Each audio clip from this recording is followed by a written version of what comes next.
In a poll of 515 human resource professionals, 52.2% said that body piercings and tattoos were big grooming red flags. Complete parts A through D below. The A part says, among the 515 resource professionals who were surveyed, how many of them said that body piercings and tattoos were big grooming red flags? The calculation for the sample proportion is X, the number of successes, divided by N, the number of observations. We can manipulate this equation and solve for X, which then would be found by multiplying the number of observations by the sample proportion. We had 515 observations, and the proportion that said that body piercings and tattoos were big grooming red flags is 0.522. Carrying out this calculation, we would get 268.83, but since we can't have part of a person, we will round this to 269. We are to construct a 99% confidence interval estimate of the proportion of all human resource professionals believing that body piercings and tattoos are big grooming red flags.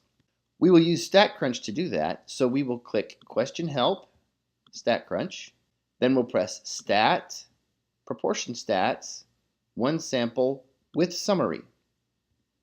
We found the number of successes to be 269, and the number of observations was given at 515. We are to construct a 99% confidence interval, so we'll click the confidence interval for P button and then change the level to 0.99 and click Compute.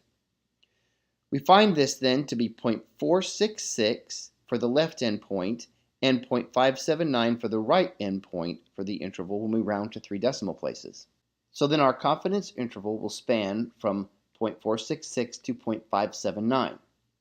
Repeat part B using a confidence level of 80%. So we'll return to StatCrunch and make this a little easy on ourselves by clicking Option, Edit.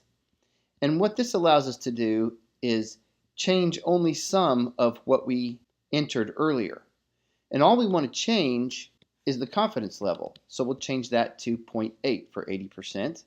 Click Compute, and this time we get interval endpoints of 0.494 to 0.551 when we round to 3 decimal places.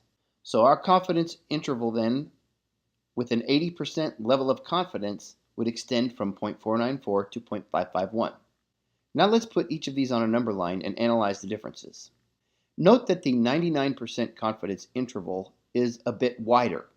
Let's look at what it is about this calculation that makes the 99% confidence interval wider. In order to construct a confidence interval, we would start with a sample proportion, and then we would add a margin of error to the sample proportion, which would give us our right endpoint.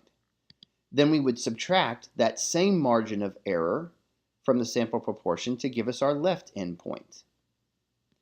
The calculation for the margin of error begins with the z-score. We then multiply that by the square root of the product of the sample proportion and its complement, and then divide that by the sample size. The sample proportion is unchanging. It is 0.522. And so then would its complement be unchanging, and the sample size is also unchanging. When we change the confidence level, what we change is the z-score. In order to calculate a z-score, we would use a normal distribution. We can calculate these z-scores using StatCrunch by pressing Stat, Calculators, Normal. For a 99% confidence interval, each tail would contain 0.005 of the distribution. Click Compute, and we find a z-score of 2.576. So for the 99% confidence interval, we would have a z-score of plus or minus 2.576. For an 80% confidence interval, each tail would contain 0.10 of the distribution. Click Compute, and we find a z-score of 1.282.